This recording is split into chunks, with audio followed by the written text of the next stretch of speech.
ಹೇಳ್ತಾ ಈ ಘಟನೆ ಈ ಸಮಾವೇಶ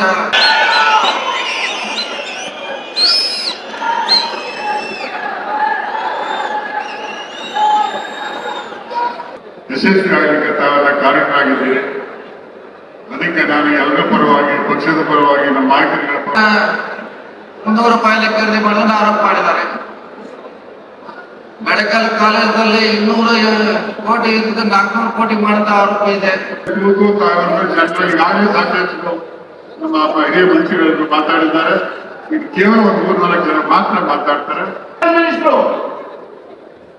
ನಿಮಗೆ ಗೊತ್ತಾಗ್ಲಿಲ್ವಾ? ಎನ್ಕ್ವೈರಿ ನಡೀತಾ ಇದೆ. 90 ಕೋಟಿದು ಪ್ರಾಸಿಕ್ಯೂಷನ್ ಆಜ್ಞೆ ಮಾಡಿದ್ದೀವಿ.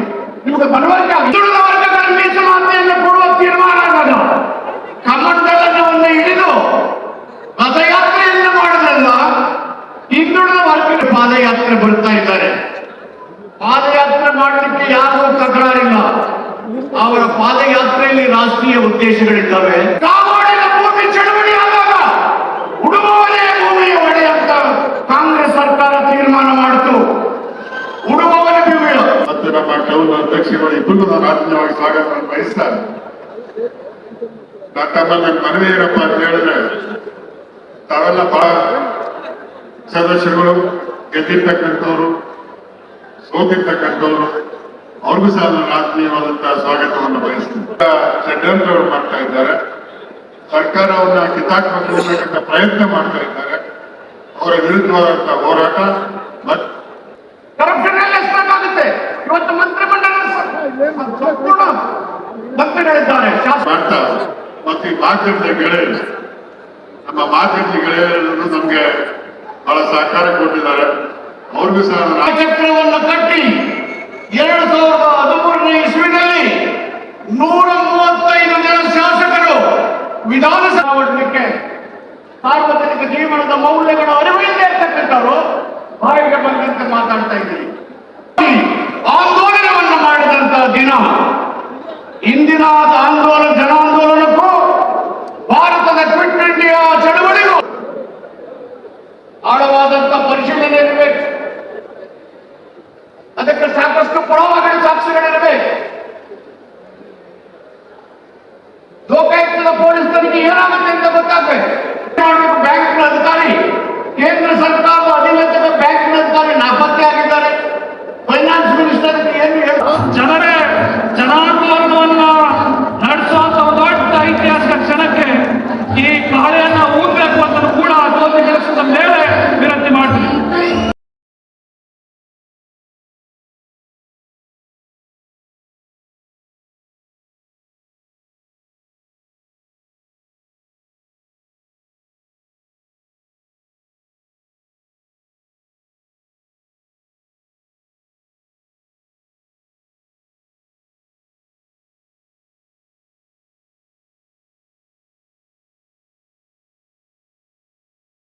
ಸತ್ಯಾಂಗವನ್ನ ಈ ಜನತಂತ್ರ ಸರ್ಕಾರವನ್ನ ದಿಕ್ಕು ತಪ್ಪಿಸಲು ಈ ಕಹಳೆ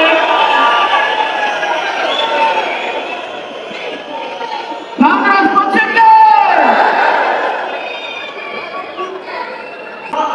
ಒಳಗಿಸುವುದರ ಮೂಲಕ ಷಡ್ಯಂತ್ರ, ಈ ಸರ್ಕಾರದ ವಿರುದ್ಧ ಷಡ್ಯಂತ್ರ ಮಾಡುತ್ತಿರುವ ಜನರ ವಿರುದ್ಧ ಜನಾಂದೋಲನಕ್ಕೆ ಈ ಕಹಳೆಯನ್ನು ಊದುವುದರ ಮೂಲಕ ಜನಾಂದೋಲನ ಅಧಿಕೃತಗೊಳಿಸಬೇಕಂತ ವಿನಂತಿ ಮಾಡ್ತೀನಿ. ಈಗ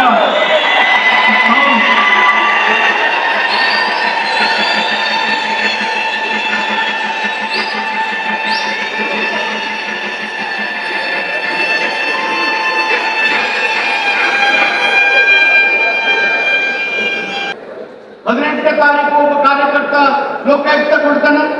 ಒಂದು ವಾರ ವೇಟ್ ಮಾಡಕ್ ಸಿಗ್ತಾ ಇಲ್ಲ. 20 ತಾರೀಕಿಗೆ ರಾಜ್ಯಪಾಲ ಕೊಡ್ತಾನೆ. ಮುಂಬಯಿಯ ಗೋವಾಳಿಯ ಮೈದಾನದಲ್ಲಿ ಗಾಂಧೀಜಿಯವರು ಮಾಡು ಇಲ್ಲವೇ ಮಾಡಿ ಎಂಬ ಘೋಷಣೆಯೊಂದಿಗೆ ಈ ಚಳುವಳಿ ನಡೆಸುವುದಾಗಿ ಕರೆ ನೀಡಿದರು. ಮುಂದೆ ಆ ಮೈದಾನ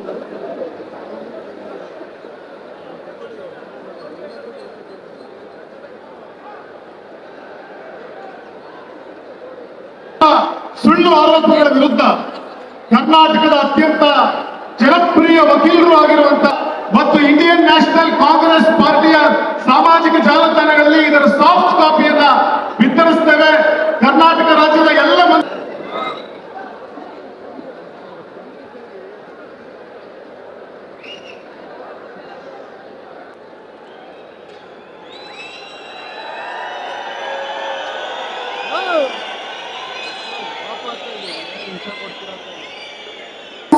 ವಸಾಹತುಶಾಹಿ ರಾಷ್ಟ್ರಗಳಲ್ಲಿನ ಜನರಿಗೂ ಸ್ಫೂರ್ತಿಯಾಯಿತು. ತಾವೂ ಸಹ ಹೋರಾಟ ಮಾಡಿದರೆ ದಾಸ್ಯದಿಂದ ಮುಕ್ತಿ ಹೊಂದಬಹುದು ಎಂಬ ಭಾವನೆ ಜನರಲ್ಲಿ ಮೊಳಕೆಯೊಡೆಯಿತು. ಇದು ಭಾರತದ ಹೋರಾಟಕ್ಕೆ ಸಿಕ್ಕ ದೊಡ್ಡ ಯಶಸ್ಸು ಕೂಡ ಆಯಿತು.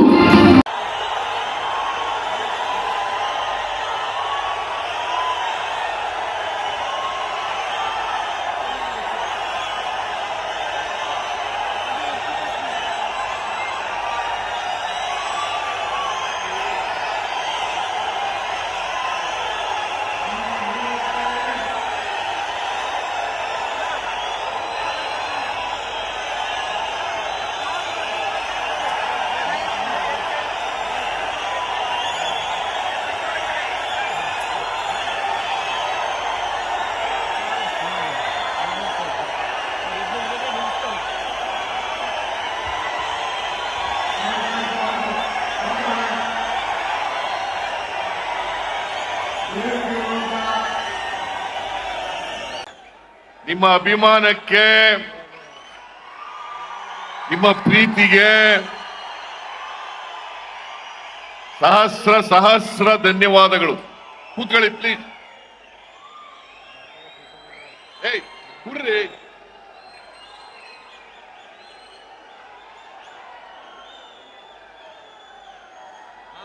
ಏಯ್ ಬಿಡಪ್ಪ, ಸಾಕ್ ಬಿಡು.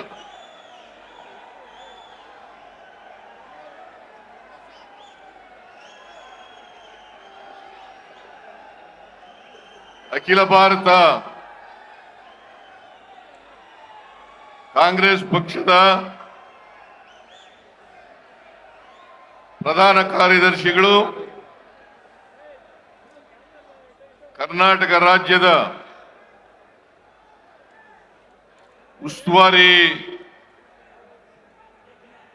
ಉಸ್ತುವಾರಿಗಳು ಆದಂತ ಮಾನ್ಯ ಸುರ್ಜೇವಾಲಾ ಅವರೇ,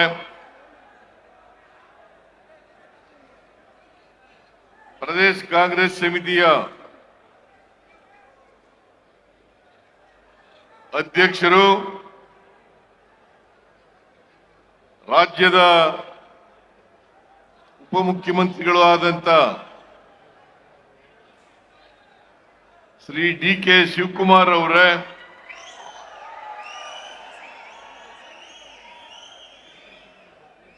ವೇದಿಕೆ ಮೇಲಿರ್ತಕ್ಕಂಥ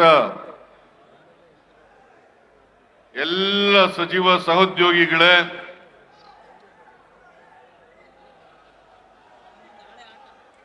ಶಾಸಕ ಮಿತ್ರರೇ,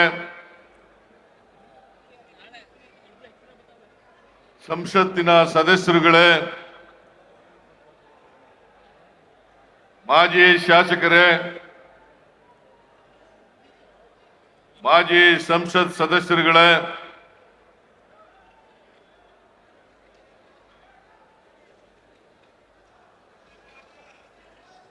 ಪ್ರದೇಶ ಕಾಂಗ್ರೆಸ್ ಸಮಿತಿಯ ಎಲ್ಲ ಪದಾಧಿಕಾರಿಗಳೇ, ಜಿಲ್ಲಾ ಕಾಂಗ್ರೆಸ್ಸಿನ ಅಧ್ಯಕ್ಷರುಗಳೇ, ಮುಂಚೂಣಿ ಘಟಕಗಳ ಎಲ್ಲ ಪದಾಧಿಕಾರಿಗಳೇ, ಇಲ್ಲಿ ಇಷ್ಟೊಂದು ಬೃಹತ್ ಸಂಖ್ಯೆಯಲ್ಲಿ ಸೇರಿರ್ತಕ್ಕಂಥ ರಾಜ್ಯದ ಮೂಲೆ ಮೂಲೆಗಳಿಂದ ಬಂದಿರತಕ್ಕಂಥ ಎಲ್ಲ ಆತ್ಮೀಯ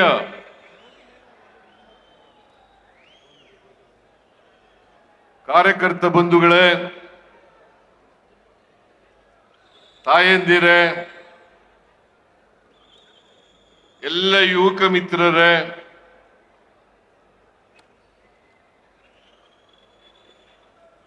ಸುದ್ದಿ ಮಾಧ್ಯಮದ ಎಲ್ಲ ಸ್ನೇಹಿತರೆ, ಮೊದಲಿಗೆ ನೀವೆಲ್ಲರೂ ಕೂಡ ಬೆಳಿಗ್ಗೆಯಿಂದಲೇ ಮಹಾರಾಜ ಕಾಲೇಜು ಮೈದಾನಕ್ಕೆ ಬಂದಿದ್ದೀರಿ. ಲಕ್ಷಾಂತರ ಜನ ಸೇರಿದ್ದೀರಿ ಇಲ್ಲಿ. ಬಹಳ ಅಭಿಮಾನದಿಂದ ಪ್ರೀತಿಯಿಂದ ನೀವೆಲ್ಲರೂ ಕೂಡ ಇಲ್ಲಿ ಜಮಾಯಿಸಿದ್ದೀರಿ. ನೀವೆಲ್ಲರೂ ಕೂಡ ಯುದ್ಧದಲ್ಲಿ ಯುದ್ಧ ಮಾಡ್ತಕ್ಕಂಥ ಸೈನಿಕರಿದ್ದಂತೆ ಯೋಧರು ಅಂತಕ್ಕಂಥ ಮಾತುಗಳನ್ನು ಇಲ್ಲಿ ಹೇಳಲಿಕ್ಕೆ ಬಯಸ್ತಾ ಇದ್ದೀನಿ.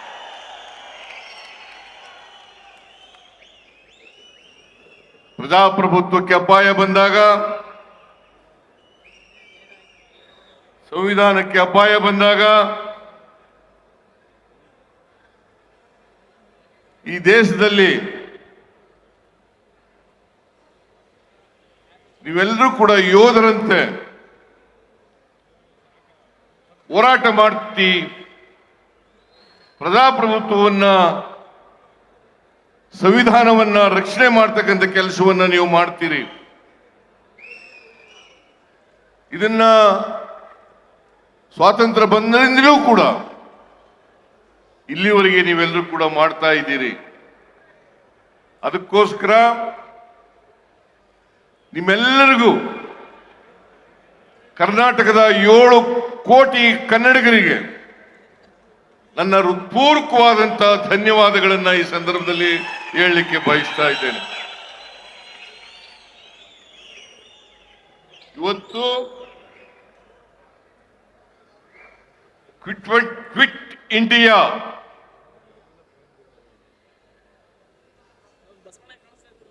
ಚಳವಳಿಯ ದಿನ. ಮಹಾತ್ಮ ಗಾಂಧೀಜಿಯವರು 1942 ಆಗಸ್ಟ್ 9ನೇ ತಾರೀಕು ಈ ದೇಶದ ಎಲ್ಲ ಜನರಿಗೆ ಕರೆಯನ್ನು ಕೊಟ್ಟಂತ ದಿನ. ಬ್ರಿಟಿಷ್ನವರಿಗೆ ಎಚ್ಚರಿಕೆಯನ್ನು ಕೊಟ್ಟು, ಬ್ರಿಟಿಷರೇ ದೇಶವನ್ನು ಬಿಟ್ಟು ತೊಲಗಿ ಅಂತಕ್ಕಂಥ ಕಹಳೆಯನ್ನ ಊದಂತ ದಿನ ಅಂತಕ್ಕಂಥದನ್ನ ಇವತ್ತು ನಾವು ಮರೀಲಿಕ್ಕೆ ಸಾಧ್ಯ ಇಲ್ಲ. ಮಹಾತ್ಮ ಗಾಂಧೀಜಿಯವರ ನೇತೃತ್ವದಲ್ಲಿ ಈ ದೇಶದಲ್ಲಿ ಸ್ವಾತಂತ್ರ್ಯ ಹೋರಾಟ ಮಾಡಿ ಎಲ್ಲ ಸ್ವಾತಂತ್ರ್ಯ ಯೋಧರು ಕೂಡ ತ್ಯಾಗ ಬಲಿದಾನಗಳನ್ನ ಮಾಡಿ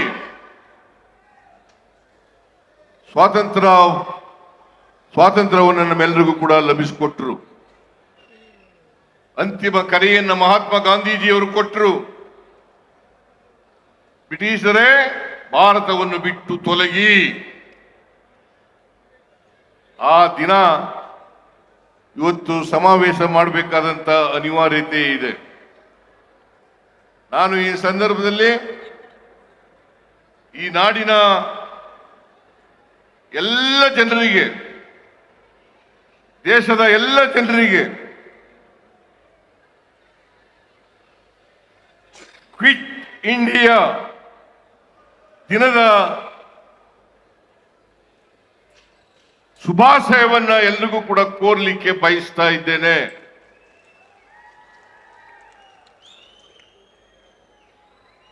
ಇವತ್ತು ನಮ್ಮ ನಾಡಿನಲ್ಲಿ ಮತ್ತು ದೇಶದಲ್ಲಿ ಕೋಮುವಾದಿಗಳನ್ನ,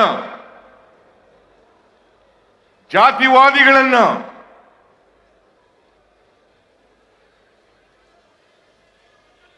ಪಾಳ್ಯಗಾರಿಕೆ ಪ್ರವೃತ್ತಿ ಇರ್ತಕ್ಕಂಥವರನ್ನ ರಾಜಕೀಯದಿಂದ ಓಡಿಸಬೇಕಾದಂತ ಅನಿವಾರ್ಯತೆ ಇದೆ ಅಂತಕ್ಕಂಥದ್ದನ್ನ ಇವತ್ತು ನಾವೆಲ್ಲರೂ ಕೂಡ ಅರ್ಥ ಮಾಡ್ಕೋಬೇಕಾಗ್ತದೆ. ಮನುವಾದಿಗಳು, ಜಾತಿವಾದಿಗಳು,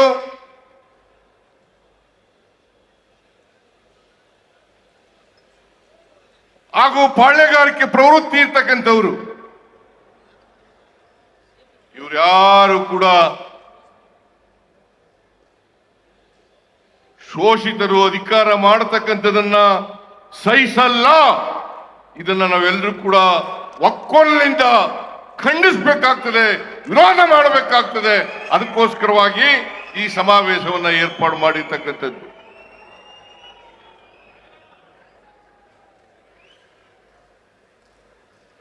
ದೇವರಾಜ ಅರಸರವರಿಗೆ ಇದೇ ಗತಿಯಾಯ್ತು, ಬಂಗಾರಪ್ಪನವ್ರಿಗೆ ಇದೇ ಗತಿಯಾಯ್ತು, ಮೊಯ್ಲಿಯವರಿಗೆ ಅವ್ರು ಯಾರನ್ನೂ ಕೂಡ ಸಹಿಸಿಕೊಳ್ಳಲಿಲ್ಲ. ಇದೇ ಕುಮಾರಸ್ವಾಮಿ, ದೇವೇಗೌಡರು, ಧರ್ಮಸಿಂಗ್ ಅವರಿಗೆ ಕೊಟ್ಟಿದ್ದಂತ ಮಾತನ್ನ ಮುರಿದು ತಾವೇ ಅಧಿಕಾರಕ್ಕೆ ಬರ್ತಕ್ಕಂಥ ಕೋಮುವಾದಿಗಳ ಜೊತೆ ಸೇರ್ಕೊಂಡು ಅಧಿಕಾರಕ್ಕೆ ಬರ್ತಕ್ಕಂಥ ಪ್ರಯತ್ನವನ್ನ ಮಾಡಿದ್ರು, ಅಧಿಕಾರವನ್ನು ಮಾಡಿದ್ರು. 20 ತಿಂಗಳು ಹಂಚಿಕೊಂಡು ಅಧಿಕಾರ ಮಾಡಿದ್ರು. ದೇವೇಗೌಡರು ಮತ್ತು ಕುಮಾರಸ್ವಾಮಿ ಅವರು ಯಾವತ್ತೂ ಕೂಡ ಕೊಟ್ಟ ಮಾತಿನಂತೆ ನಡ್ಕೊಳ್ತಕ್ಕಂಥ ವ್ಯಕ್ತಿಗಳಲ್ಲ. ಸೇಡಿನ ರಾಜಕೀಯವನ್ನು ಮಾಡೋದರಲ್ಲಿ, ದ್ವೇಷದ ರಾಜಕಾರಣವನ್ನು ಮಾಡೋದರಲ್ಲಿ, ಬೇರೆಯವರು ಅಧಿಕಾರದಲ್ಲಿ ಇರ್ತಕ್ಕಂಥದನ್ನ ಸಹಿಸಲಿಕ್ಕೆ ಸಾಧ್ಯ ಆಗದೆ ಇರ್ತಕ್ಕಂಥ ಮನಸ್ಥಿತಿ ಇರ್ತಕ್ಕಂಥವರು ದೇವೇಗೌಡರು ಮತ್ತು ಅವರ ಕುಟುಂಬ ಅಂತಕ್ಕಂಥದನ್ನ ಇವತ್ತು ಅನಿವಾರ್ಯವಾಗಿ ಹೇಳಲೇಬೇಕು ಅಂತಕ್ಕಂಥ ಮಾತುಗಳನ್ನ ತಮಗೆ ತಿಳಿಸಲಿಕ್ಕೆ ಬಯಸ್ತಾ ಇದ್ದೇನೆ. ನೀವೆಲ್ಲ ನೋಡಿದ್ರಿ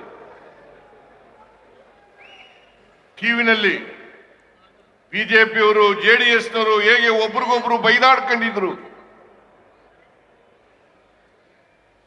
ದೇವೇಗೌಡರು ಹೇಳ್ತಾ ಇದ್ರು ಅಧಿಕಾರದಲ್ಲಿದ್ದ ಅವರು ಬಿಜೆಪಿಯವ್ರ ಜೊತೆ ಸೇರ್ಕೊಳ್ಳೋದಕ್ಕಿಂತ ಮುಂಚಿತವಾಗಿ ನರೇಂದ್ರ ಮೋದಿ ಅವರು ಪ್ರಧಾನಮಂತ್ರಿ ಆದ್ರೆ ನಾನು ಈ ದೇಶದಲ್ಲಿ ಇರೋದಿಲ್ಲ ಅಂತ ಹೇಳಿದ್ರು. ಈ ದೇಶದಲ್ಲಿ ಇರೋದಿಲ್ಲ ಅಂತ ಹೇಳಿದ್ರು.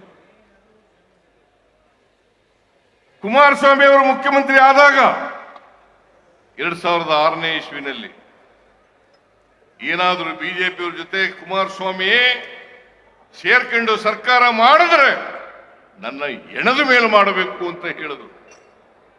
ಎಣದ ಮೇಲು ಮಾಡಬೇಕು ಅಂತ ಹೇಳಿದ್ರು. ಈಗ ಕೋಮುವಾದಿಗಳ ಜೊತೆ ಸೇರ್ಕೊಂಡು ಷಡ್ಯಂತ್ರವನ್ನು ಮಾಡಿ ಕೇಂದ್ರ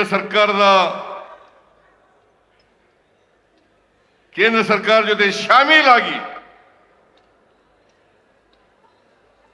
ಕರ್ನಾಟಕದ ಬಿಜೆಪಿ ಜೊತೆ ಸೇರ್ಕೊಂಡು ನಮ್ಮ ಸರ್ಕಾರವನ್ನ ದುರ್ಬಲಗೊಳಿಸತಕ್ಕಂತ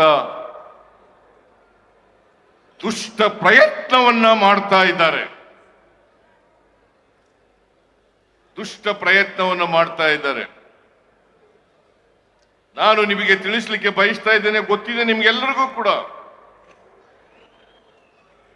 ನಾನು 4 ದಶಕಗಳಿಂದ ರಾಜಕೀಯದಲ್ಲಿ ಇದ್ದೇನೆ. 4 ದಶಕಗಳಿಂದ ನಾನು 1984 ಆಗಸ್ಟ್ 17ರಂದು ಮಂತ್ರಿಯಾದೆ. ಅಂದಿನಿಂದ ಇವತ್ತಿನವರೆಗೆ ಅನೇಕ ಖಾತೆಗಳನ್ನು ನಿಭಾಯಿಸತಕ್ಕಂಥ ಅವಕಾಶ ಸಿಕ್ಕಿತ್ತು. ನಿಮ್ಮೆಲ್ಲರ ಆಶೀರ್ವಾದ, ನಿಮ್ಮ ಆಶೀರ್ವಾದದ ಫಲದಿಂದ 4 ದಶಕಗಳ ಕಾಲ ಈ ರಾಜ್ಯದ ರಾಜಕೀಯದ ಮುಂಚೂಣಿನಲ್ಲಿರ್ತಕ್ಕಂಥ ಅವಕಾಶವನ್ನ ಒದಗಿಸಿಕೊಟ್ಟಿದ್ರಿ. ಈ 4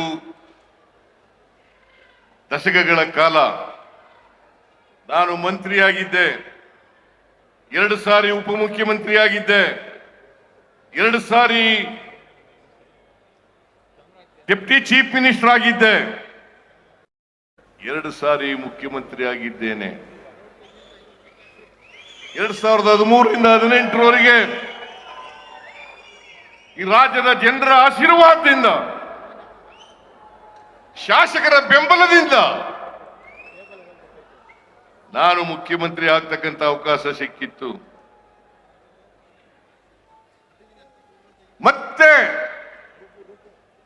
2023 ಮೇ 20ರಿಂದ ಕರ್ನಾಟಕದಲ್ಲಿ 2ನೇ ಬಾರಿ ಮುಖ್ಯಮಂತ್ರಿ ಆಗ್ತಕ್ಕಂಥ ಅವಕಾಶ ಸಿಕ್ಕಿದೆ. ಈ 40 ವರ್ಷಗಳ ಸುದೀರ್ಘ ರಾಜಕಾರಣದಲ್ಲಿ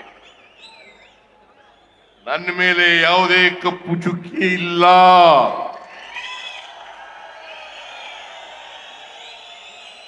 ನನ್ನ ರಾಜಕೀಯ ಜೀವನ ತೆರೆದ ಪುಸ್ತಕ. ನಾನು ಇಷ್ಟೆಲ್ಲ ಅಧಿಕಾರ ಸಿಕ್ಕಿದ್ರು ಕೂಡ ನನಗೆ ಆಸ್ತಿ ಮಾಡ್ತಕ್ಕಂಥ ವ್ಯಾಮೋಹ ಬರಲಿಲ್ಲ. ನನ್ನ ಕುಟುಂಬಕ್ಕೆ ಬರಲಿಲ್ಲ. ನನ್ನ ಧರ್ಮಪತ್ನಿ ಹೆಂಡತಿ ಪಾರ್ವತಿ ಯಾವತ್ತೂ ಕೂಡ ಸಾರ್ವಜನಿಕ ಸಭೆಗಳಿಗೆ ಬಂದಿಲ್ಲ.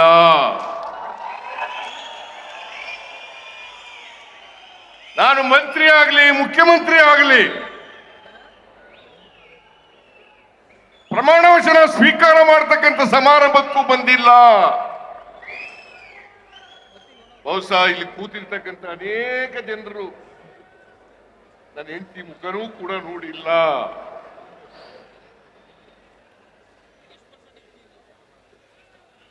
ಅವರು ತಪ್ಪು ಮಾಡಲಿಕ್ಕೆ ಸಾಧ್ಯನಾ?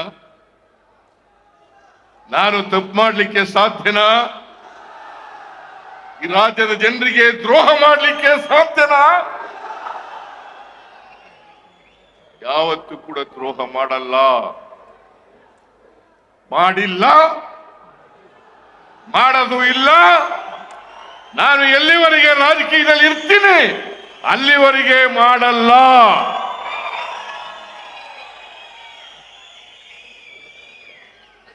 ಈ ಸಮಾಜದ ಶೋಷಿತರ ಪರವಾಗಿ,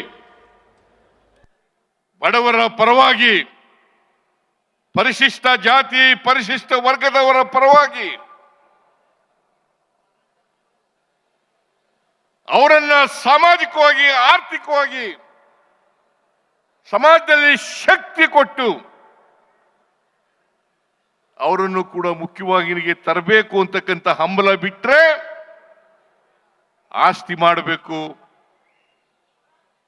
ಜಮೀನುಗಳಲ್ಲಿ ಮಾಡಬೇಕು, ಪ್ರಾಪರ್ಟಿ ಮಾಡಬೇಕು, ಬಿಲ್ಡಿಂಗ್ಗಳನ್ನು ಕಟ್ಟಬೇಕು ಅಂತಕ್ಕಂಥ ವ್ಯಾಮೋಹ ಇಲ್ಲ. ನಾನು ರಾಜಕೀಯ ಪ್ರಾರಂಭ ಮಾಡಿದ್ದು 0 ಇಂದ.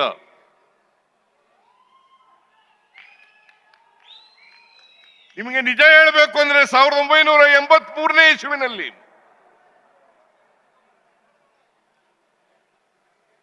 ನಾನು ಡಿಪಾಸಿಟ್ ಹಣ ಕಟ್ಟಬೇಕಾದ್ರೆ ನನ್ನ ಹತ್ರ ₹1 ಇರಲಿಲ್ಲ.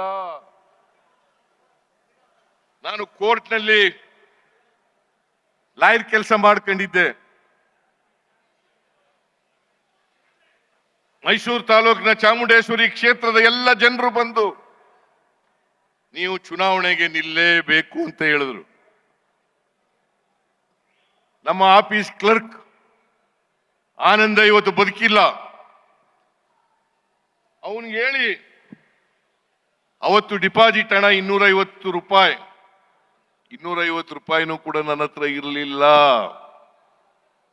ಆ ₹250 ಆನಂದ ಕಟ್ಟಿದ. ಜನರೇ ದುಡ್ಡು ಕೊಟ್ಟು ಎಲೆಕ್ಷನ್ ಅನ್ನ ಗೆಲ್ಲಿಸಿದ್ರು. ಇಡೀ ಚುನಾವಣೆಗೆ ನಾನು ಸ್ವತಂತ್ರ ಅಭ್ಯರ್ಥಿಯಾಗಿದ್ದೆ. ಚುನಾವಣೆಗೆ ಜನರೇ ದುಡ್ಡು ಕೊಟ್ಟು ಒಟ್ಟು ಖರ್ಚಾದಂತ ಹಣ ₹63,000. ನಾನು ಇವತ್ತಿಗೂ ಕೂಡ ನಮ್ಮ ಅಪ್ಪ ಶ್ರೀಮಂತ ಅಲ್ಲ, ನಮ್ಮ ಕುಟುಂಬ ಶ್ರೀಮಂತ ಕುಟುಂಬ ಅಲ್ಲ, ಆದ್ರೆ ಹೊಟ್ಟೆ ಬಟ್ಟೆಗೆ ನೇರವಾಗಿದ್ದಂತ ಕುಟುಂಬ.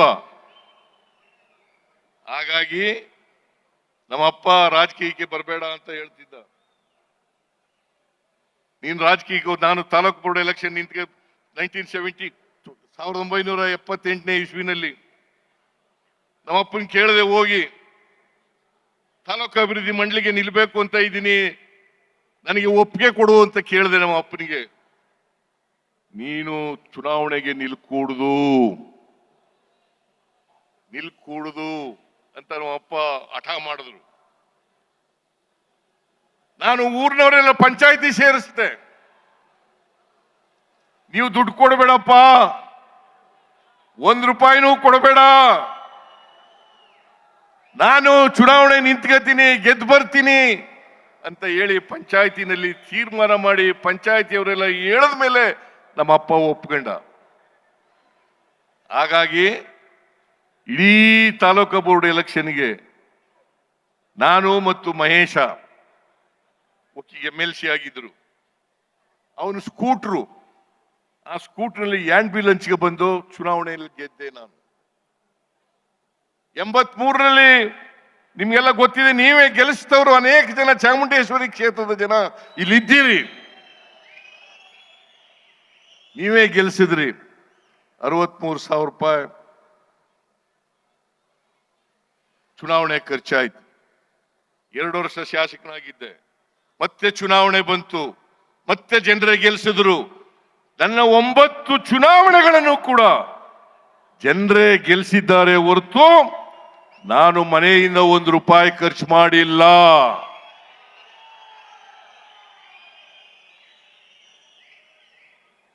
ನಾನು ರಾಜಕೀಯವಾಗಿ ಈ ಸಮಾಜದಲ್ಲಿರ್ತಕ್ಕಂಥ ಬಡವರು, ದಲಿತರು, ಹಿಂದುಳಿದವರು, ಅಲ್ಪಸಂಖ್ಯಾತರು, ಮಹಿಳೆಯರು, ರೈತರು, ಇವರಿಗೆ ನ್ಯಾಯ ಸಿಕ್ಕಬೇಕು ಅಂತೇಳಿ ಹೋರಾಟ ಮಾಡ್ತಾ ಇದ್ದೀನಿ.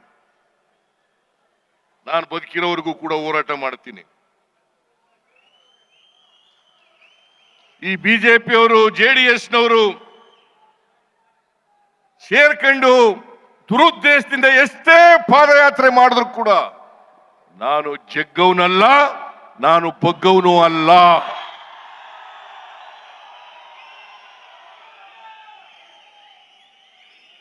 ನಾನು ಜಗ್ಗವನು ಅಲ್ಲ, ಬಗ್ಗವನು ಅಲ್ಲ. ನಿಮ್ಮ ಆಶೀರ್ವಾದ ಎಲ್ಲಿವರೆಗೆ ಇರ್ತದೆ ಅಲ್ಲಿವರೆಗೆ ನನಗೆ ಯಾರೂ ಕೂಡ ಮುಟ್ಲಿಕ್ಕೆ ಸಾಧ್ಯ ಇಲ್ಲ.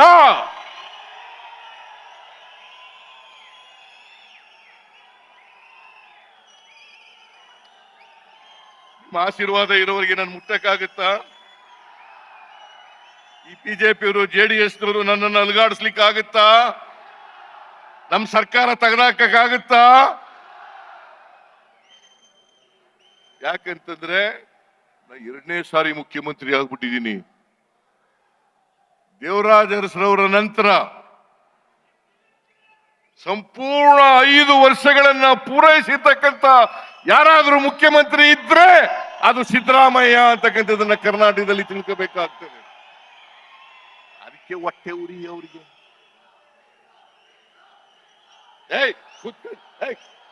ಕೂತ್ಕೊಂಡ್ರ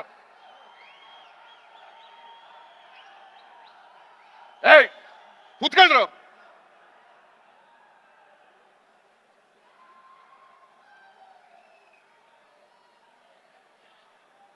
ಎಲ್ಲಿವರೆಗೆ ನಿಮ್ಮ ಆಶೀರ್ವಾದ ಇರ್ತದೆ, ನಿಮ್ಮ ಪ್ರೀತಿ ಅಭಿಮಾನ ಇರ್ತದೆ, ಅಲ್ಲಿವರೆಗೆ ಬಿಜೆಪಿಯವರಿಂದಾಗ್ಲಿ JDSನವರಿಂದಾಗ್ಲಿ ನನ್ನನ್ನು ಅಲುಗಾಡಿಸ್ಲಿಕ್ಕೆ ಸಾಧ್ಯ ಇಲ್ಲ, ನಮ್ಮ ಸರ್ಕಾರವನ್ನ ಅಲುಗಾಡಿಸ್ಲಿಕ್ಕೆ ಸಾಧ್ಯ ಇಲ್ಲ. ನನಗೆ ಗೊತ್ತಿದೆ, ನೀವೆಲ್ಲರೂ ಕೂಡ ಯೋಧರಂತೆ ಹೋರಾಟ ಮಾಡೇ ಮಾಡ್ತೀರಿ ನನ್ನ ಪರವಾಗಿ ಅಂತಕ್ಕಂಥ ಸಂಪೂರ್ಣ ವಿಶ್ವಾಸ ನನ್ನಲ್ಲಿದೆ. ಮಹಾತ್ಮ ಗಾಂಧೀಜಿಯವರು, ಅಂಬೇಡ್ಕರ್ ಅವರು ಹೇಳ್ತಾ ಇದ್ರು, ನಮ್ಮ ಸಂವಿಧಾನಕ್ಕೆ ಕಿಂಚಿತ್ತು ಆಪತ್ತು ಬಂದಾಗ ನೀವೆಲ್ಲ ಹೋರಾಟವನ್ನು ಮಾಡಿ ಪ್ರಜಾಪ್ರಭುತ್ವವನ್ನು ಉಳಿಸಬೇಕು, ಸಂವಿಧಾನವನ್ನು ಉಳಿಸಬೇಕು ಅಂತಕ್ಕಂಥ ಮಾತುಗಳನ್ನು ಹೇಳ್ತಾ ಇದ್ರು. ಇವತ್ತು ನಾವು ಪ್ರಜಾಪ್ರಭುತ್ವಕ್ಕಾಗಿ, ಸಂವಿಧಾನಕ್ಕಾಗಿ ನಿಮ್ಮ ಆಶೀರ್ವಾದ ಬಲದಿಂದ ಹೋರಾಟವನ್ನು ಮಾಡ್ತಾ ಇದ್ದೇವೆ.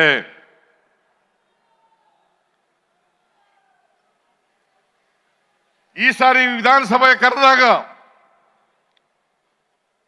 ಸುಳ್ಳು ಆರೋಪಗಳನ್ನು ಮಾಡಿ ಮಹರ್ಷಿ ವಾಲ್ಮೀಕಿ ಅಭಿವೃದ್ಧಿ ನಿಗಮದಲ್ಲಿ ಭ್ರಷ್ಟಾಚಾರ ಆಗಿದೆ. ನಾನು ಭ್ರಷ್ಟಾಚಾರ ಆಗಿಲ್ಲ ಅಂತ ಹೇಳಲೇ ಇಲ್ಲ. ಭ್ರಷ್ಟಾಚಾರ ಆಗಿದೆ. ಆದರೆ ವಾಲ್ಮೀಕಿ ಅಭಿವೃದ್ಧಿ ನಿಗಮದಲ್ಲಿ ನಡೆದಿರ್ತಕ್ಕಂಥ ಭ್ರಷ್ಟಾಚಾರಕ್ಕೂ ನಮಗೂ ಸಂಬಂಧ ಇಲ್ಲ. ಫೈನಾನ್ಸ್ ಮಿನಿಸ್ಟರ್ಗೂ ಅದಕ್ಕೂ ಸಂಬಂಧ ಇಲ್ಲ. ನನ್ನನ್ನ ರಾಜಕೀಯವಾಗಿ ತುಳಿಬೇಕು, ಸಿಕ್ಕಿಸ್ಬೇಕು ಅಂತ ಹೇಳಿ ಕುಟಿಲ ಪ್ರಯತ್ನವನ್ನ ಮಾಡಿದ್ರು. ಇಡೀ ಸದನ 10 ದಿನಗಳ ಕಾಲ ಕರೆದಿದ್ದು ನಾವು, 2 ವಾರ ಬರೀ ಇದೊಂದೇ ಇಶ್ಯೂ ಮೇಲೆ ಚರ್ಚೆ ಆಯ್ತು. ಏನು ಸಿಗ್ಲಿಲ್ಲ. ಎಲ್ಲ ಜೆಡಿಎಸ್ನವರು ಮತ್ತು ಬಿಜೆಪಿಯವರು ನಾವು ಅವ್ರಿಗೆಲ್ಲ ಚರ್ಚೆ ಮಾಡಲಿಕ್ಕೆ ಅವಕಾಶವನ್ನು ಕಲ್ಪಿಸಿಕೊಟ್ಟು ಬಹಳ ದೀರ್ಘಕಾಲ R Ashoka leader of the opposition 2 ದಿನ ಮಾತಾಡಿದ್ರು.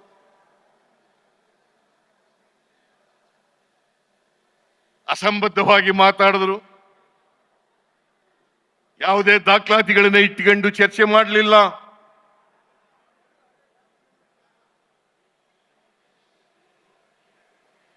ಇವತ್ತು ಏನಾದ್ರೂ ನಾನು ಕೂಡಲೇ ಈ ವಿಚಾರ ಪ್ರಸ್ತಾಪ ಆದ ತಕ್ಷಣ, ಪತ್ರಿಕೆಯಲ್ಲಿ ಬಂದ ತಕ್ಷಣ SIT ರಚನೆ ಮಾಡಿ ತನಿಖೆ ಮಾಡಲಿಕ್ಕೆ ಪ್ರಾರಂಭ ಮಾಡಿ,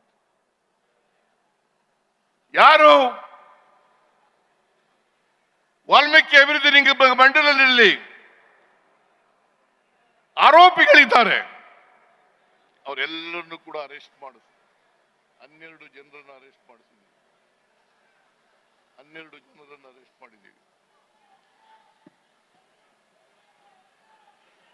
ಸ್ಪೆಷಲ್ ಇನ್ವೆಸ್ಟಿಗೇಷನ್ ಟೀಮ್ ಒಟ್ಟು ವಾಲ್ಮೀಕಿ ಅಭಿವೃದ್ಧಿ ಮಂಡಳಿನಲ್ಲಿ 84,63,00,000 ಭ್ರಷ್ಟಾಚಾರ ಆಗಿರ್ತಕ್ಕಂಥದ್ದು.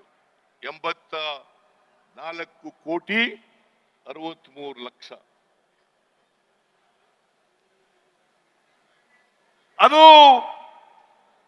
ಅಲ್ಲಿರ್ತಕ್ಕಂಥ ಅಧಿಕಾರಿಗಳು ಮತ್ತೆ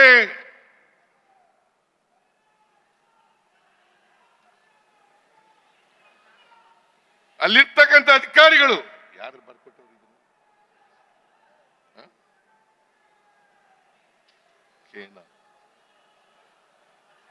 ಅಲ್ಲಿರ್ತಕ್ಕಂಥ ಅಧಿಕಾರಿಗಳು ಭ್ರಷ್ಟಾಚಾರದಲ್ಲಿ ಶಾಮೀಲಾಗಿದ್ದಾರೆ ಅಂತೇಳಿ ಚಾರ್ಜ್ ಶೀಟ್ ಆಗಿದೆ. ಬಹುಶಃ ಇಂಥ ಹಗರಣದಲ್ಲಿ SIT ಪೊಲೀಸ್ನವರು 50 ಕೋಟಿ ರೂಪಾಯಿಗಳನ್ನ ರಿಕವರ್ ಮಾಡಿದ್ದಾರೆ. 50 ಕೋಟಿ ರೂಪಾಯಿಗಳನ್ನ ರಿಕವರ್ ಮಾಡಿದ್ದಾರೆ. 46 ಕೋಟಿ ರೂಪಾಯಿಗಳನ್ನ ಹೈದರಾಬಾದ್ ನಲ್ಲಿರ್ತಕ್ಕಂಥ ಸೊಸೈಟಿ, ಆ ಸೊಸೈಟಿಗೆ 46 ಕೋಟಿಗಳನ್ನ ಸೀಜ್ ಮಾಡಿದ್ದಾರೆ. ಈಗ ಚಾರ್ಜ್ ಶೀಟ್ ಕೂಡ ಸಲ್ಲಿಸಿದ್ದಾರೆ. ಈ ಇಡಿಯವರು ಸುವೋಮೋಟೋ ಎಂಟರ್ ಆಗ್ಬಿಟ್ಟಿದ್ದಾರೆ. ಯಾವುದೇ ಎವಿಡೆನ್ಸ್ ಇಲ್ಲ, ಯಾವುದೇ ಸಾಕ್ಷ್ಯ ಇಲ್ಲ. ಆದರೂ ಕೂಡ ನನ್ನನ್ನ ಹೇಗಾದ್ರೂ ಮಾಡಿ ಸಿಕ್ಕಿಸ್ಬೇಕು ಅಂತೇಳಿ ಪ್ರಯತ್ನವನ್ನು ಮಾಡಿದ್ರು. ಅಲ್ಲಿ ಫೈನಾನ್ಸ್ ಡಿಪಾರ್ಟ್ಮೆಂಟ್ನವರು ರೋಲ್ನಲ್ಲಿ ಇಲ್ಲ ಅಂತ ಗೊತ್ತಾದ ಮೇಲೆ ಈಗ ಸುಮ್ಮನಾಗಿದ್ದಾರೆ. ನಾವು ಕೂಡಲೇ ತನಿಖೆ ಮಾಡಿಸಿ ಚಾರ್ಜ್ ಶೀಟ್ ಕೂಡ ಹಾಕಿದ್ದೀವಿ. ಅದು ವಿಫಲ ಆದಮೇಲೆ ಈಗ ಮೂಢ ಹಗರಣ ಅಂತ ಹೇಳಕ್ ಶುರು ಮಾಡಿದ್ದಾರೆ. ಅದು ಹಗರಣನೇ ಅಲ್ಲ, ಹಗರಣನೇ ಅಲ್ಲ. ಏಯ್ ಕೂತ್ಕೊಳ್ರಿ, ಏಯ್ ಕೂತ್ಕೊಳ್ರಿ. ಹಗರಣನೇ ಅಲ್ಲ, ಹಗರಣ ಹಗರಣ ಹಗರಣ ಹಗರಣ ಅಂತೇಳಿ ಬೊಬ್ಬೆ ಇಡ್ಲಿಕ್ಕೆ ಶುರು ಮಾಡಿದ್ದಾರೆ. ಬೊಬ್ಬೆ ಇಡ್ಲಿಕ್ಕೆ ಶುರು ಮಾಡಿದ್ದಾರೆ. ಅಲ್ಲಿ ಯಾವುದೇ ತಪ್ಪು ಮಾಡಿಲ್ಲ, ನನ್ನ ಆದೇಶ ಇಲ್ಲ, ನನ್ನ ಪತ್ರ ಇಲ್ಲ, ನನ್ನ ಸ್ಟೇಟ್ಮೆಂಟ್ ಇಲ್ಲ. ಆದರೂ ಕೂಡ ಸಿದ್ದರಾಮಯ್ಯ ರಾಜೀನಾಮೆ ಕೊಡಬೇಕು, ಸಿದ್ದರಾಮಯ್ಯ ರಾಜೀನಾಮೆ ಕೊಡಬೇಕು. ಯಾರು ಅಶೋಕ, ಯಡಿಯೂರಪ್ಪ, ವಿಜಯೇಂದ್ರ, ಕುಮಾರಸ್ವಾಮಿ, ಇವ್ರು ಯಾವ ನೈತಿಕತೆ ಇದೆ? ಇವರಿಗೆ ನನ್ನ ರಾಜೀನಾಮೆ ಕೇಳ್ತಕ್ಕಂಥ ಯಾವ ನೈತಿಕತೆ ಇದೆ?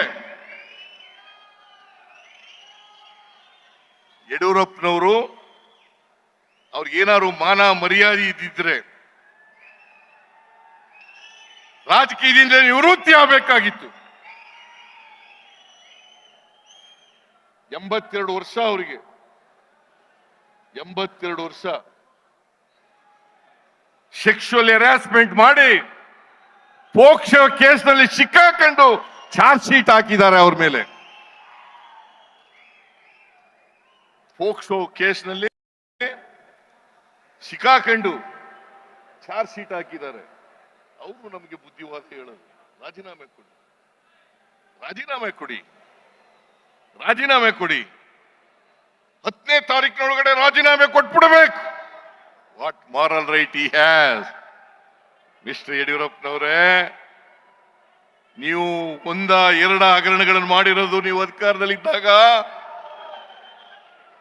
ಸುಮಾರು 18-20 ಹಗರಣಗಳಲ್ಲಿ ಸ್ವತಃ ಯಡಿಯೂರಪ್ಪನವರೇ ಪಾಲ್ದಾರರಲ್ಲಿ ಸಿಕ್ಕಾಕೊಂಡಿದ್ದಾರೆ.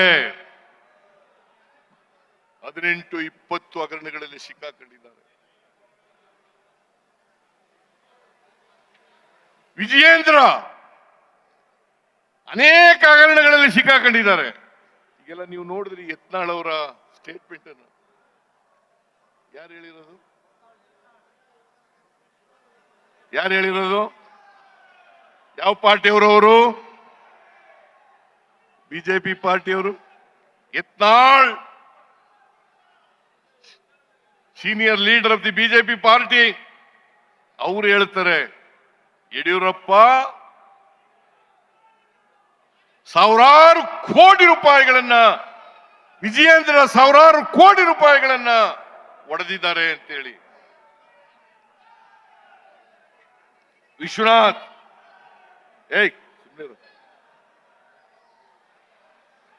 ಮೇಲ್ಮನೆಯ ಸದಸ್ಯ,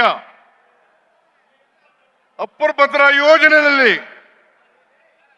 20,000 ಕೋಟಿ ರೂಪಾಯಿಗಳನ್ನ ಲೂಟಿ ಹೊಡೆದಿದ್ದಾರೆ.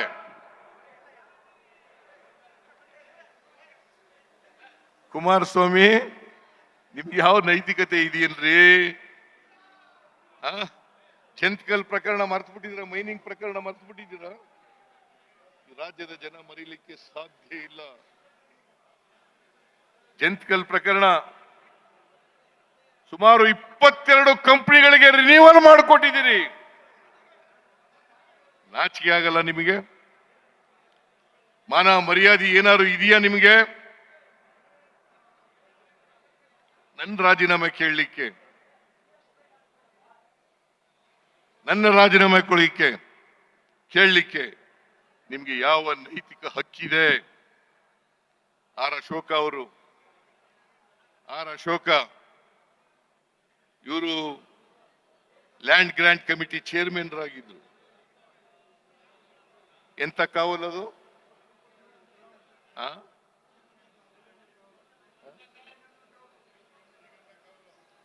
2,500 ಎಕರೆ ಜಮೀನನ್ನ ಹಂಚಿದ್ದಾರೆ.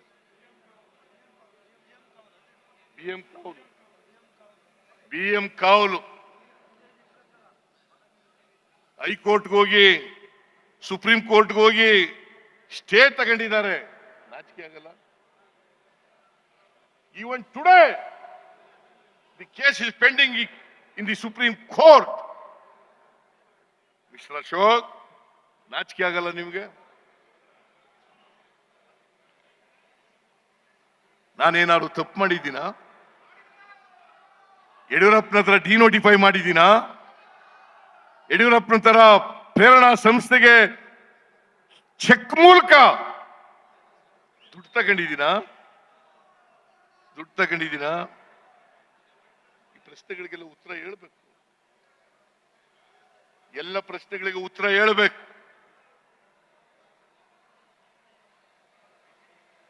ನಾನು ಯಾವತ್ತೂ ಕೂಡ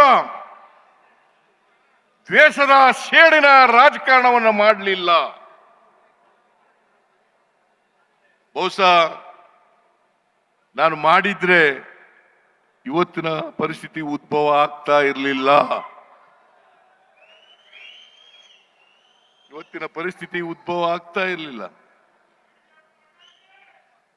ಇವರೆಲ್ಲರೂ ಜೈಲ್ಗೆ ಹೋಗ್ಬೇಕಾಗಿದ್ದವರು. ಅಶೋಕ, ವಿಜೇಂದ್ರ, ಕಲ್ಕತ್ತಾದಲ್ಲಿ ಶೆಲ್ ಕಂಪನಿಗಳ ಮೂಲಕ ದುಡ್ಡು ಹೊಡೆದಿರೋರು ಯಾರು? ವಿಜೇಂದ್ರ ಯಾರು?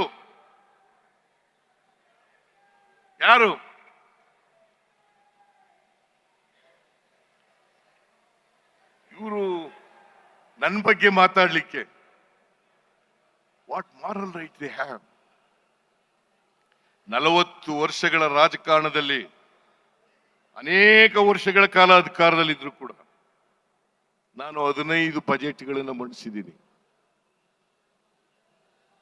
ಸುಮಾರು 12-13 ವರ್ಷ ಹಣಕಾಸಿನ ಮಂತ್ರಿಯಾಗಿದ್ದೆ. ದಾಖಲೆಯ ಬಜೆಟ್ ಅನ್ನು ಮಂಡಿಸಿದ್ದೀನಿ. ನನಗೆ ಆಸ್ತಿಗಳ ವ್ಯಾಮೋಹ ಇದ್ದಿದ್ರೆ ಕೋಟಿಗಟ್ಟಲೆ ಹಣ ಮಾಡ್ಕೋಬಹುದಾಗಿತ್ತಲ್ಲ.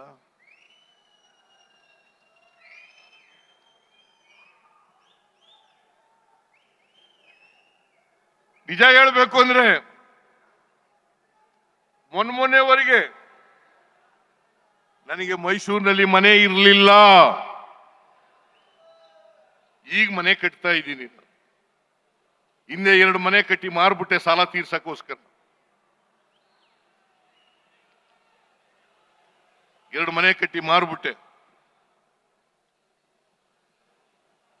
ಮರ್ಚೆಂಟ್ ಕೋಆಪರೇಟಿವ್ ಸಾಲ ಮಾಡ್ಕೊಂಡು ಮನೆ ಕಟ್ಟಿದ್ದೆ. ಮರ್ಚೆಂಟ್ ಕೋಆಪರೇಟಿವ್ ಬ್ಯಾಂಕ್ನವರು ನೋಟಿಸ್ ಕೊಟ್ಬಿಟ್ರು ನನಗೆ. ಅದಕ್ಕೋಸ್ಕರ ವಿಜಯನಗರ ಮನೆ ಮಾರ್ಬಿಟ್ಟೆ. ಈ ಮನೆ ಮಾರಿ 30 ಲಕ್ಷ ಸಾಲ ತಗೊಂಡಿದ್ದೆ.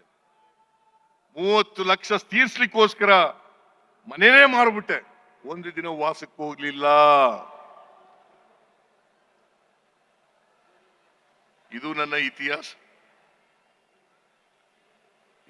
ಇತಿಹಾಸ. ನಾನು ಚುನಾವಣೆ ಗೆದ್ದದ್ದು 83ರಲ್ಲಿ. ಒಂದು ಬಾಡಿಗೆ ಮನೆ ರೂಮ್ ನಲ್ಲಿ ಇಟ್ಕೊಂಡು ಗೆದ್ದದ್ದು. ಬಾಡಿಗೆ ರೂಮು. ಅಲ್ಲಿಂದಲೇ ಚುನಾವಣೆ ಮಾಡಿದೆ. ಅಲ್ಲಿಂದೇ ಲೋಕಸಭಾ ಚುನಾವಣೆ ಮಾಡಿದೆ. ಅಲ್ಲಿಂದೇ 83ರ ವಿಧಾನಸಭಾ ಚುನಾವಣೆ ಮಾಡಿದೆ. ನಿಮ್ಮೆಲ್ಲರ ಆಶೀರ್ವಾದದಿಂದ ಗೆದ್ದು ಬಂದೆ, ಮಂತ್ರಿಯಾದೆ. ಹೇಳಿ ನನಗೆ,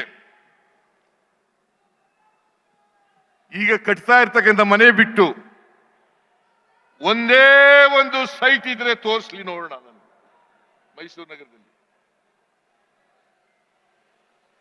ಸುಮಾರು 45 ವರ್ಷದಿಂದ ರಾಜಕೀಯದಲ್ಲಿ ಇದ್ದೀನಿ. ವಕೀಲನಾಗಿದ್ದೆ. ತೋರಿಸ್ಲಿ ನೋಡೋಣ.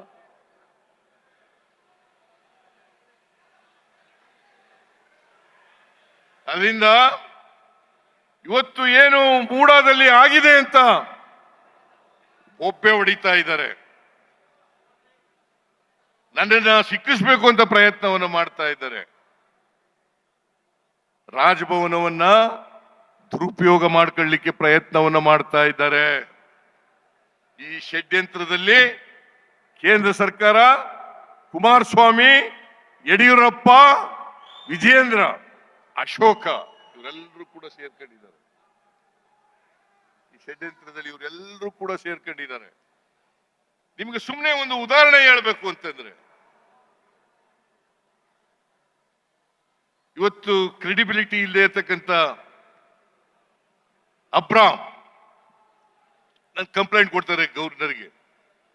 26/7/2024 11:15 ಗಂಟೆಗೆ ಅವರು ರಾತ್ರಿ 10 ಗಂಟೆಗೆ ಶೋಕಾಸ್ ನೋಟಿಸ್ ತಯಾರು ಮಾಡಿಬಿಡ್ತಾರೆ. ನಾನು ಘನತೆವೆತ್ತ ರಾಜ್ಯಪಾಲರು, ಸಂವಿಧಾನದ ಹೆಡ್ಡು, ಕಾನೂನನ್ನು ಎತ್ತಿಡಿಬೇಕಾದವರು, ಅವರು ಇದೇ ಕುಮಾರಸ್ವಾಮಿದು ಅಪ್ಲಿಕೇಶನ್ ಇರ್ತದೆ. ನವೆಂಬರ್ 2023 ಮೊನ್ನೆ ಕೊಟ್ಟಿದ್ದಾರೆ ಕ್ಲಾರಿಫಿಕೇಶನ್. ಮೊನ್ನೆ ಕ್ಲಾರಿಫಿಕೇಶನ್ ಕೇಳಿದ್ದಾರೆ 29ನೇ ತಾರೀಕು.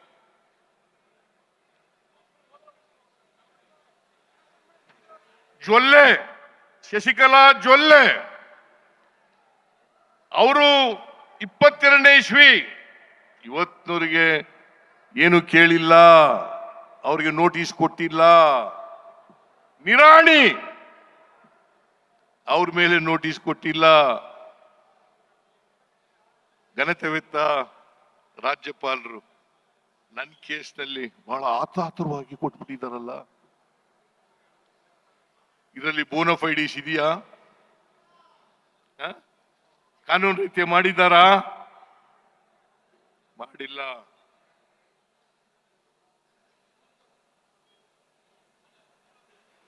ಯಾರು ಇವರು? ಒಬ್ರ 25 ಲಕ್ಷ ಸುಪ್ರೀಂ ಕೋರ್ಟ್ನವರು ದಂಡ ವಿಧಿಸಿದ್ದಾರೆ ಇವರಿಗೆ. ಸುಪ್ರೀಂ ಕೋರ್ಟ್ನವರು 25 ಲಕ್ಷ ದಂಡ ವಿಧಿಸಿದ್ದಾರೆ. ರಾಧಾ ಅಂತಕ್ಕಂಥ ಒಬ್ಬ ಹೆಣ್ಮಗಳು ಅವ್ರು ಕಂಪ್ಲೇಂಟ್ ಕೊಟ್ಟಿದ್ದಾರೆ. ನನಗೆ ಬ್ಲ್ಯಾಕ್ ಮೇಲ್ ಮಾಡಿ ದುಡ್ಡು ಕೇಳಿದ್ರು, ಎಕ್ಸ್ಟಾರ್ಷನ್ ಮಾಡ್ಲಿಕ್ಕೆ ಕೇಳಿದ್ರು ಅಂತೇಳಿ. ಅದು ಚಾರ್ಜ್ ಶೀಟ್ ಆಗಿದೆ. ಅದು ಕೂಡ ಡಾಕ್ಟರ್ ಸುಧಾ ಚಾರ್ಜ್ ಶೀಟ್ ಆಗಿದೆ. ಇದು ಇವನ ಕ್ರೆಡಿಬಿಲಿಟಿ, ಇವ್ರ ಕ್ರೆಡಿಬಿಲಿಟಿ ಇದು. ಇವರು ಏನ್ ಬಿಜೆಪಿಯವರು, JDSನವರು ದೆವ್ವ ಬಂದವ್ರ ರೀತಿ ಏನ್ ಪಾದಯಾತ್ರೆ ಮಾಡ್ತೀವಿ. ಎಲ್ಲಿದೆ ನನ್ನ ತಪ್ಪು? ಎಲ್ಲಿದೆ ನನ್ನ ತಪ್ಪು? ಇಲ್ಲಿ ತನ್ವೀರ್ ಸೇಠ್ ಕೂತಿದ್ದಾರೆ, ಇವರು ಕೂಡ ಮೂಡ ಮೆಂಬರ್. ಏನಪ್ಪ, ನಾನು ಯಾವತ್ತಾರು ನೀನು ಫೋನ್ ಮಾಡಿದ್ದೀನ?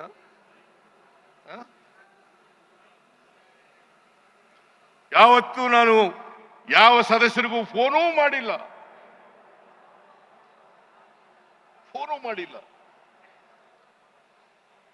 2010ರಲ್ಲಿ ದಾನ ಬರ್ಕೊಟ್ಟಾಗ ನನ್ನ ಬಾಂಬೆದ ಯಾರ ಅಧಿಕಾರದಲ್ಲಿದ್ರು?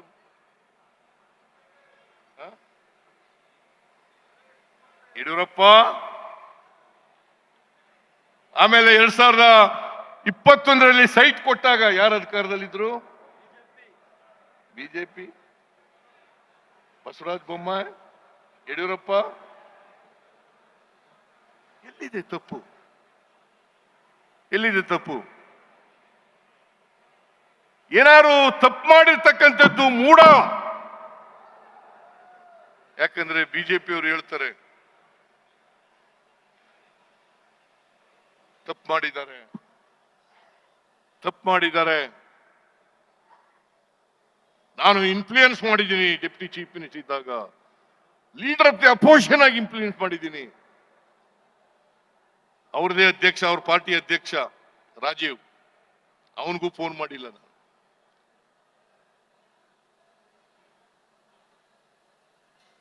ಇವ್ರು ಯಾರಿಗೂ ಫೋನ್ ಮಾಡದೆ ನಮ್ ಜಮೀನ್ ತಕೊಂಡು ಅವರು ಸೈಟ್ ಮಾಡಿ ಪಾರ್ಕ್ ಮಾಡಿ ರಸ್ತೆಗಳು ಮಾಡಿ ಹಂಚ್ಬಿಟ್ಟು ಸುಂದರಬಾನ್ ಅವರು ಒಬ್ರು ಹಿಂಗೆ ಜಮೀನ್ ಕಳ್ಕೊಂಡ್ರು. ಮೂಡಾದವರು ಸೈಟ್ ಮಾಡಿ ರಸ್ತೆ ಮಾಡಿ ಹಂಚ್ಬಿಟ್ರು ಅವಳ ಅಮ್ಮನ ಜಮೀನ್ ಸುಂದರಮ್ಮ. ಅವ್ರಿಗೆ 50-50 ಅನುಪಾತದಿಂದ ಸೈಟ್ ತಗೊಳ್ಳಿ ಅಂತ ಹೇಳಿದ್ರು. ಅಯ್ಯಮ್ಮ ಒಪ್ಲಿಲ್ಲ.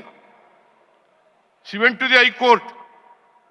ಹೈಕೋರ್ಟ್ನವ್ರು ಹೇಳಿದ್ರು ಚೀಮಾರಿ ಹಾಕಿ ಆ ಯಮ್ಮನಿಗೆ ಡೆವಲಪ್ಡ್ ಏರಿಯಾದಲ್ಲಿ 2 ಎಕರೆ 17 ಗುಂಟನೆ ಎಷ್ಟು ನೀವು ತಗೊಂಡಿದ್ದೀರಿ ಅಷ್ಟೇ ಕೊಡಬೇಕು ಅಂತ ಹೇಳಿದ್ದಾರೆ. Land to land, land to land. ನಾವು 3 ಎಕರೆ 16 ಗುಂಟೆ, ನನ್ನ ಹೆಂಡತಿ, ನಾನಲ್ಲ, ನನ್ನ ಹೆಂಡತಿ ಕಳ್ಕೊಂಡಿರೋದು.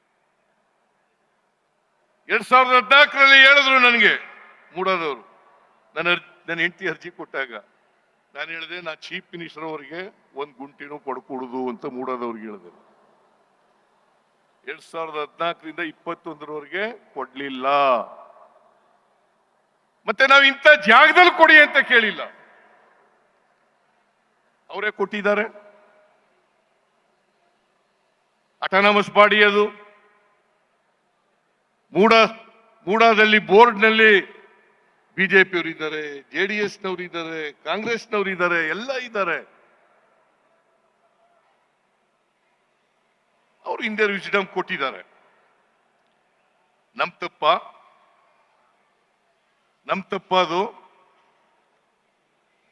ನಮ್ಮ 1,48,000 ಚದರಡಿ ನಾವು ಕಳ್ಕೊಂಡಿರೋದು. ನಮಗ್ ಕೊಟ್ಟಿರೋದು 38,284 ಚದರಡಿ, ನಾಟ್ ಇವನ್ 50%. ನಾನು ಹೇಳಿದೆ ಎಷ್ಟು ಕೊಡ್ತಾರೆ ಅಷ್ಟು ತಗೊಬಿಡು ಅಂತ. ಇದು ಅವರೇ ಕೊಟ್ಟಿರೋದು, ನಾವು ಕೇಳಿದ್ದಲ್ಲ. ಇಂಥ ಕಡೆ ಕೊಡಿ ಅಂತ ಕೇಳಿಲ್ಲ. ಅಲ್ಲಿ ಸೈಟ್ ಇಲ್ಲ ಅಂತೇಳಿ ಬೇರೆ ಕಡೆ ಕೊಟ್ಟಿದ್ದಾರೆ. ಇನ್ನೊಂದು ಆಪಾದನೆ ಮಾಡಕ್ ಶುರು ಮಾಡಿದ್ರು. ಸಿದ್ದರಾಮಯ್ಯ 62 ಕೋಟಿ ಕೇಳ್ಬಿಟ್ಟ. ನಾನು ಹೇಳಿದೆ, ಲ್ಯಾಂಡ್ ಆಕ್ಷನ್ ಪ್ರಕಾರ 3 ಪಟ್ಟು ಕೊಡ್ಬೇಕಾಗ್ತದಪ್ಪ, ಅಷ್ಟೊಂದು ದುಡ್ಡು ಮೂಡಾದಲ್ಲಿ ಇಲ್ಲ. ಸುಮಾರು ಅದ್ರ ಪ್ರಕಾರ 3% 3 ಟೈಮ್ಸ್ ಕೊಡ್ಬೇಕು ಅಂತಂದ್ರೆ ಜಾಸ್ತಿ ಆಗುತ್ತೆ ದುಡ್ಡು. ಬಡ್ಡಿ ಎಲ್ಲ ಸೇರಿ 60 ಕೋಟಿ ಮೇಲೆ ಆಗ್ಬಿಡ್ಬೋದು ಅಂತ ಹೇಳಿದೆ. ಅದನ್ನೇ ತಿರ್ಗಾ ಮುರುಗಿ ಮಾಡಿ ಸಿದ್ದರಾಮಯ್ಯನವರು 62 ಕೋಟಿ ಕೇಳ್ಬಿಟ್ರು. ಸಿದ್ದರಾಮಯ್ಯನವರು 60. ನಾನು ಹೇಳಿದೆ 62 ಕೋಟಿ ಇಲ್ಲ, ಕಾನೂನು ಪ್ರಕಾರ ಕೊಡ್ಬೇಕಾಗ್ತದೆ ಅಂತ ಹೇಳಿದೆ. ಸೊ ಅದರಲ್ಲಿ ನಮ್ದೇನು ತಪ್ಪಿಲ್ಲ. ನಾನು ಇವ್ರು ಯಾಕೆ ಗೊತ್ತಾ ಪಾದಯಾತ್ರೆ ಮಾಡ್ತಾ ಇರೋದು? ಯಾಕೆ ಗೊತ್ತಾ ಮಾಡ್ತಾ ಇರೋದು? ನಾನು ಬಡವ್ರ ಪರವಾಗಿದ್ದೀನಿ ಅಂತ, ಹಿಂದುಳಿದವ್ರ ಪರವಾಗಿದ್ದೀನಿ ಅಂತ, ದಲಿತರ ಪರವಾಗಿದ್ದೀನಿ ಅಂತ, ಅಲ್ಪಸಂಖ್ಯಾತರ ಪರವಾಗಿದ್ದೀನಿ ಅಂತ. ಬಡವರಿಗೆ 2013ರಿಂದ 2018ರವರೆಗೆ ಅನೇಕ ಬಡವರಿಗೆ ಕಾರ್ಯಕ್ರಮಗಳನ್ನು ಮಾಡೋದು. ಅನ್ನಭಾಗ್ಯ, ಕ್ಷೀರಭಾಗ್ಯ, ಕೃಷಿ ಭಾಗ್ಯ, ಇಂದಿರಾ ಕ್ಯಾಂಟೀನ್, ಮಾತೃಪೂರ್ಣ, ಶಿವಭಾಗ್ಯ, ಶಾದಿ ಭಾಗ್ಯ, ಪಶು ಭಾಗ್ಯ, ಹೀಗೆ ಅನೇಕ ಬಡವರಿಗೆ ಅನೇಕ ಕಾರ್ಯಕ್ರಮಗಳನ್ನ, ರೈತರಿಗೆ, ಮಹಿಳೆಯರಿಗೆ ಮಾಡೋದು. ಈಗ 5 ಗ್ಯಾರಂಟಿಗಳನ್ನ ಜಾರಿ ಕೊಟ್ಬಿಟ್ಟವಲ್ಲ, ಅದು ಬಡವರಿಗೆ ಶಕ್ತಿ ಕೊಡ್ತಕ್ಕಂಥ ಕೆಲಸವನ್ನು ಮಾಡಿದ್ವಲ್ಲ. ಬಡವರು ಎಲ್ಲ ನಮ್ಮ ಜೊತೆ ನಿಂತ್ರಲ್ಲ, ಅದನ್ನು ಸಹಿಸ್ಕೊಳಕ್ಕಾಗಲ್ಲ ಇವ್ರ ಕೈನಲ್ಲಿ, ಅದನ್ನು ಸಹಿಸ್ಕೊಳಕ್ಕಾಗಲ್ಲ. ನೀವು ಇವ್ರೇನೇ ದೊಂಬರಾಟ ಆಡ್ರಿ, ನಾನು ಈ ರಾಜ್ಯದ ಜನರಲ್ಲಿ ಮನವಿಯನ್ನ ಮಾಡ್ತೇನೆ, ಕೈ ಮುಗಿದು ಪ್ರಾರ್ಥನೆ ಮಾಡ್ತೇನೆ. ನಿಮ್ಮ ಆಶೀರ್ವಾದ ನಿರಂತರವಾಗಿರಲಿ.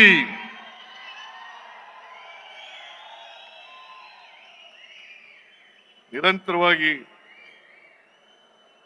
ನೀವು ಹೋರಾಟ ಮಾಡ್ತೀರಿ ಅಲ್ವಾ? ಹೋರಾಟ ಮಾಡ್ತೀರಿ ಅಲ್ವಾ? ನಾನು ಈ ಬಿಜೆಪಿಯವರಿಗೆ JDSನವರಿಗೆ ಎದುರ್ಕೊಂಡು ನಮ್ಮ ಈ ಮನುವಾದಿಗಳಿಗೆ ಎದುರ್ಕೊಂಡು ಜಾತಿವಾದಿಗಳಿಗೆ ಎದುರ್ಕೊಂಡು ಮನೇಲಿ ಸುಮ್ಮನೆ ಕೂರವನಲ್ಲ, ನಾನು ಬಗ್ಗವನು ಅಲ್ಲ, ನಾನು ಜಗ್ಗವನು ಅಲ್ಲ ಅಂತಕ್ಕಂಥ ಮಾತುಗಳನ್ನ ಹೇಳಿ ನೀವೆಲ್ಲ ಇಷ್ಟೊಂದು ದೊಡ್ಡ ಸಂಖ್ಯೆಯಲ್ಲಿ ಬಂದಿದ್ದೀರಿ. ನಿಮ್ಮೆಲ್ಲರಿಗೂ ಧನ್ಯವಾದಗಳನ್ನು ಹೇಳಿ ಈ ಕಾರ್ಯಕ್ರಮವನ್ನು ಏರ್ಪಾಡು ಮಾಡಿದಂತ ಮೈಸೂರು ಜಿಲ್ಲೆಯ ಅಧ್ಯಕ್ಷರು, ನಗರದ ಜಿಲ್ಲೆಯ ಅಧ್ಯಕ್ಷರು, ಚಾಮರಾಜನಗರ ಜಿಲ್ಲೆಯ ಅಧ್ಯಕ್ಷರು, ಕೊಡಗು ಜಿಲ್ಲೆಯ ಅಧ್ಯಕ್ಷರು, ಹಾಸನ ಜಿಲ್ಲೆಯ ಅಧ್ಯಕ್ಷರು, ಮಂಡ್ಯ ಜಿಲ್ಲೆಯ ಅಧ್ಯಕ್ಷರು, ಅವರೆಲ್ಲರಿಗೂ ಧನ್ಯವಾದಗಳನ್ನು ಹೇಳಿ ನಾನು ಮಾತನ್ನು ಮುಗಿಸ್ತೇನೆ. ನಿಮ್ಮೆಲ್ಲರಿಗೂ ನಮಸ್ಕಾರ, ನಮಸ್ಕಾರ, ನಮಸ್ಕಾರ.